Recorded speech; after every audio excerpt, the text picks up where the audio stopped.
In 732 AD, the Umayyad Caliphate, a vast empire born from faith and conquest, surged into the heart of Francia. Their armies, having swept across North Africa and Spain, now threatened the fractured lands of the Franks. Led by Abdul Rahman al-Ghafiqi, a seasoned commander, their multi-ethnic force had already crushed Duke Odo of Aquitaine and sacked Bordeaux. Their next target, the wealthy abbey of Saint Martin of Tours, a prize that would shatter Frankish morale. For the people of Francia, this was an existential crisis. The Umayyad advance felt unstoppable, a force poised to change the fate of a continent. The divided kingdoms of the north now faced a moment of reckoning. Christian Europe in the 8th century was a tapestry of diverse cultures and competing powers.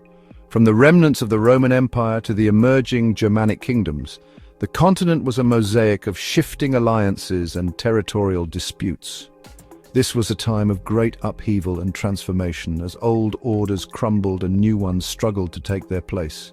It was a patchwork of rival kingdoms, constantly vying for dominance, lacking unity and a central command to effectively address common threats. The dream of a unified Christian Europe remained just that, a dream obscured by the realities of political fragmentation and regional ambitions. Each kingdom, principality and duchy pursued its own interests, often at the expense of its neighbours. The Merovingian kings, once powerful rulers of the Frankish kingdom, were now largely powerless, mere figureheads, symbols of a bygone era. Their authority had eroded over time, leaving a vacuum of power at the heart of the realm. While the Merovingian kings reigned in name, the real authority rested with Charles, the mayor of the palace. He was the power behind the throne, the de facto ruler of the Franks, wielding influence and control over the kingdom's affairs.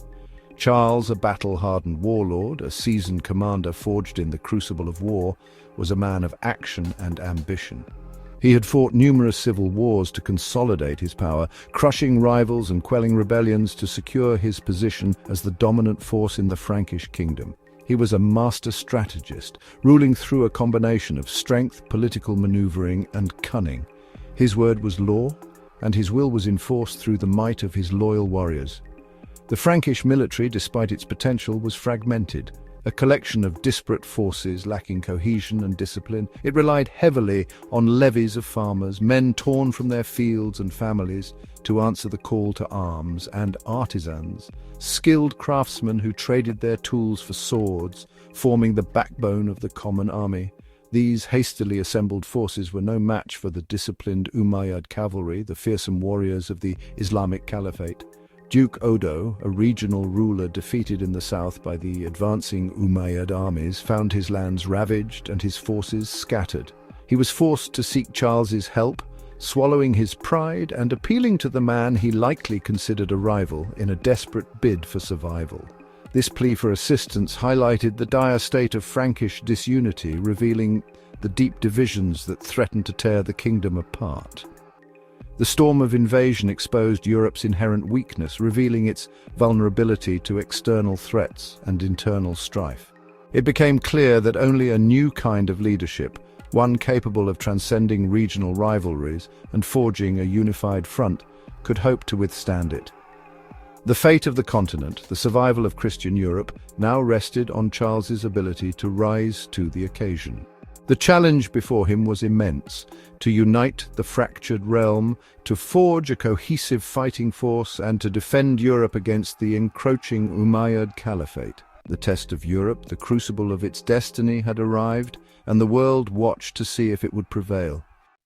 Charles, witnessing the repeated failures on the battlefield, understood a fundamental truth. The old ways of war, the traditional strategies and tactics, were simply no longer effective. To forge a new kind of army, one that could stand against the rising tide of invaders, he needed resources. Drastic measures were required, and he made the controversial decision to seize church lands, a move that sparked outrage and protest from religious officials and some nobles. It was controversial, yes, but absolutely necessary to fund his vision. With these newfound resources, he began to build a core of loyal veteran warriors, men hardened by battle and dedicated to his cause. To secure their continued service and loyalty, he implemented a system of granting them estates and land in exchange for their military commitment, laying the groundwork for what would eventually become the feudal system, a new social and political order. These men were not merely soldiers. They were bound to him by oaths of loyalty, shared ambition, and the promise of land and power. This created a disciplined and highly motivated fighting force unlike anything seen before in Europe. Charles understood the importance of training and tactics. He trained his infantry rigorously, drilling them to fight in tight, disciplined formations, making them able to withstand even the most ferocious cavalry charges. This was a revolutionary tactic that would change the face of warfare. He was not just defending Francia from external threats, he was fundamentally reshaping its future, laying the foundations for a new era. He was driven not only by personal ambition, but also by a deep-seated belief that he could become the savior of Christendom, protecting it from the encroaching forces. And so, as he marched his newly forged army south, Charles was both a defender of his realm and the architect of a new order, a new way of life. The hammer, the man who would reshape Europe, was ready to strike. The Umayyad army, emboldened by victory, advanced toward Tours, plundering as they went.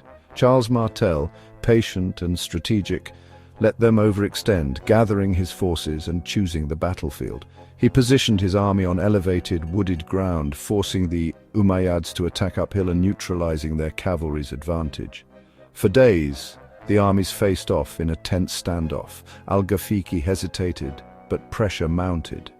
With winter approaching and his men restless, Al-Ghafiqi finally ordered a full assault. The armies collided near Tours in October 732, on ground chosen by Charles. The stage was set for a battle that would decide the fate of Europe. The clash was inevitable. The clash of civilizations was about to unfold. The air crackled with tension as both armies stood ready, the fate of a continent hanging in the balance. The battle erupted. It began with a thunderous Umayyad cavalry charge, a wave of horsemen surging forward with unmatched speed and ferocity. Their intent was clear: to break the Frankish lines with sheer power. But they were met by the unyielding might of the Frankish phalanx. A wall of men, shields locked tight, braced for the impact. Charles's infantry, seasoned and disciplined, held firm, their resolve unwavering in the face of the onslaught. It was a wall of shields and spears, an impenetrable barrier designed to blunt the force of the Umayyad attack. And it worked, repelling wave after wave of the relentless cavalry. The Frankish line stood strong, a testament to their training and courage. The Umayyads, unaccustomed to such staunch resistance, found their momentum faltering. Their usual tactics proved ineffective against this steadfast enemy. The battle devolved into a grinding melee, a chaotic mix of steel and blood, where individual skill and strength became paramount. Throughout the thick of the fighting, Charles inspired his men, his presence a beacon of hope and determination. He moved among them, bolstering their spirits, anchoring their defense, and ultimately turning the tide of the battle. Late in the day, as exhaustion began to set in, rumors of a Frankish raid on the Umayyad camp began to circulate. The whispers spread panic like wildfire, igniting fear and uncertainty among the Umayyad ranks. Driven by the instinct to protect their captured wealth, many cavalrymen broke ranks, abandoning the battle line. Their thoughts were only on securing their loot, the spoils of their conquests. In the ensuing chaos, the Umayyad army began to unravel, their cohesion shattered. Amidst the confusion, Al-Ghafiqi, the Umayyad commander, was killed, struck down in the thick of the fray. With their leader gone, the Umayyad army's resolve completely collapsed, their will to fight extinguished.